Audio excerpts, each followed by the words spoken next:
Our group has chosen the Cronulla riots that occurred in December 2005 as our social event. In December 2005, articles reported a bashing of 2 volunteer lifesavers at Cronulla, a south suburb of Sydney. From this incident, there were ongoing tensions between the locals of Cronulla and visitors to the beach. On December 11th, the tensions predominantly flared into what was described as race riots, which were violent conflicts between the Anglo-European communities, labelled Aussies, and the Middle Eastern and Muslim communities, labelled Lebs and Wogs. The bashing of the lifesavers was allegedly committed by young Middle Eastern men. These Cronulla riots began as a crowd protesting this incident and the constant thievery that took place on Cronulla Beach. The alcohol-fueled protest quickly turned ugly as a man thought to protesters to be of Middle Eastern descent was violently attacked. That incident sparked an ongoing wave of claims and counterclaims about the responsibility for the violence and the nature of race relations within Australia. On December 12th, there were reports of rioters who identified as Anglo-European yelling racist chants including "Bash Lebs" and "Kill the Wogs." The crowds also were known for chanting "Aussie, Aussie, Aussie" and saying "I am, you are, we are Australian," a very ironic song to sing as they were not inclusive at all. The rioters sang Waltzing Matilda as they cornered some victims and Advance Australia Fair as they attempted to overpower police. There was great opinion from the rest of the nation that the reports of such behaviour was very un-Australian. The third day of the Cronulla riots, there were multiple attacks at night by Muslim and Lebanese youths seeking some revenge for the beach riots of the previous day.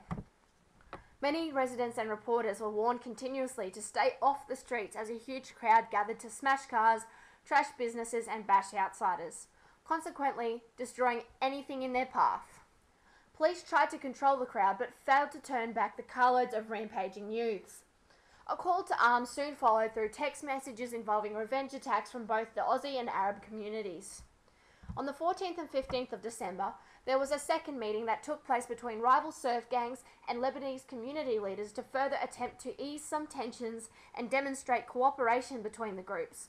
Residents of the Cronulla had temporarily abandoned their homes, while others had barricaded themselves indoors, fearful of further revenge attacks and rioting in their suburbs. For the following 3 days, New South Wales Police deployed more than 1,000 extra officers around the area. Prime Minister John Howard praised the few public displays of reconciliation. The Cronulla Surf Lifesaving Clubs undertook a recruitment drive aimed to increase ethnic diversity to repair some of the damage that was done to Cronulla and the conflict between the two cultures. Howard told people that the rioting is incredibly bad behaviour fueled by too much drink, a shameful event that went down in Australian history. It is very evident throughout this case that there is definitely a dominance and a difference. The dominance being the white hegemonic Australian identity of the stubbies and singlet and the beer, and anything else that was, in this case, Middle Eastern, but anything else other than that identity is viewed as other.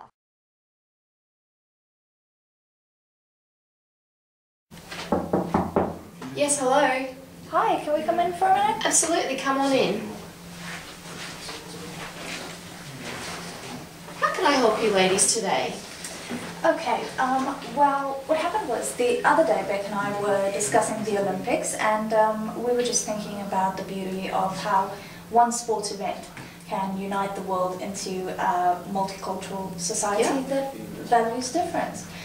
So what we've been thinking is how we can integrate this into a lesson plan, into the curriculum, that can maybe echo the idea of getting students thinking about the difference between difference and dominance. Yeah, no worries. I assume you guys have an idea in mind? Yes, we do, but it might seem a bit controversial as it seems to be taken from a racial perspective. Oh, okay. So I just wanted to run it by you and see if you think it could work and how we should go about doing this.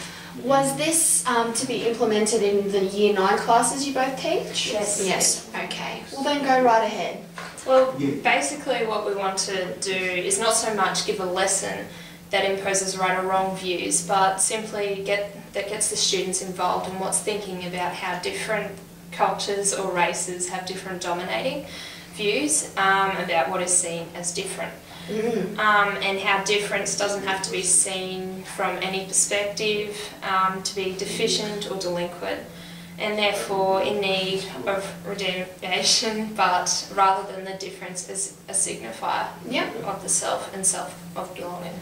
What Beck is trying to say is that we realise that race and identity are inevitably linked, and that when you're judging somebody's cultural background, what you're really doing is demonising the core of their identity.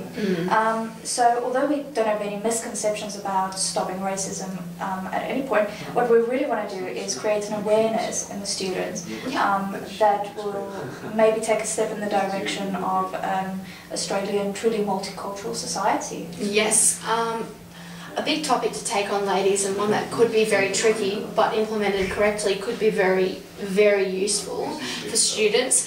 How are you going to do this all in 70 minutes? Do you have a plan? Yeah. Okay, well, could you show me it all, please? Yeah, sure. Yeah. Okay, so what we do is we split the class into 4 different groups. 2 groups get Article 1 and the other 2 get Article 2. But what we don't tell them is that we've given them 2 different versions of the same article that we found online about the Cronulla riots. This article we've just edited to form 2 different perspectives on the same event. The first article will be a version of the dominating group being the hegemonic white Australians that are just expressing their pride about their Australianity, and then just questioning the different minority that seems to be threatening that view. Yep, that's fine. And then Article 2 is written from a predominantly multicultural view, where in the Australian way is seen as the different minority and is questioning the hegemonic views to threaten the national world and multicultural views. Yeah, that makes sense. Okay, before we split the class into the different groups, we're first thoroughly going to explain to them how they need to deconstruct the article in terms of axis of identity. What they're going to have to do is to create a mind map wherein they place the dominating view in the center, and from there they have to fill in the zone of difference over here by showing the difference between the dominating view and the ascribed other. They're going to do this in the following context, wherein they are going to have to show the difference on the criteria sheet. It explains that they have to say, basically they have to choose the idea between dominating or the different minority, or the hegemonic or the counter-hegemonic, or the powerful and the submissive. Over here we might have normal and natural, as opposed to over here we might have unnatural or opposing. Perhaps here we could have dangerous, and then over here we might just try and show that basically there's a threat to the norm. Yep. While they're in their groups, they will also be given access to the internet and computers, so that if they didn't understand any of the terms in the criteria sheet, then they could just find out. Also, if they wanted to, they could use pictures, find pictures on the internet or the computer to illustrate what they're trying to say on their mind map. Yep, that sounds great. So in the second part, there's also we're giving them some provoking questions that they must discuss, so they later on they'll just debate it together. So some of the questions are... Okay, the first question is, what is different? Is it a statement of deficiency or delinquency? Is it a way of pointing out self and other? Is it a way of forming a sense of belonging? Is it simply a way of expressing uniqueness? Yeah. Second question, is it possible for difference from deficit? When and how might this happen? The third question would be, just because something is dominant, does it naturally mean that it's natural and right, but in an unarticulated form? Yeah. Fourth is, why do certain groups oppose or rebel against the norm? And the fifth one is, should difference be remediated? And if so, when and why? Why do we marginalise others? What do we get out of it? Seventh question is, what is xenophobia? Eighth, what is race? Is it a marker for difference? Myth, how do we define it? Could it be a signifier for value or wealth. Okay, number 9 is what is the difference between race and ethnicity? 10, the difference between equity and equality. 11 is what would you define as Australian or un-Australian? 12, how is multiculturalism and pluralism connected? 13 is what do you think of the term race is man's most dangerous myth? And 14, in what ways is the other in this article being controlled or contained? The students don't need to answer all the questions, however they will be encouraged to delegate different questions so that they answer as many as possible in the given time.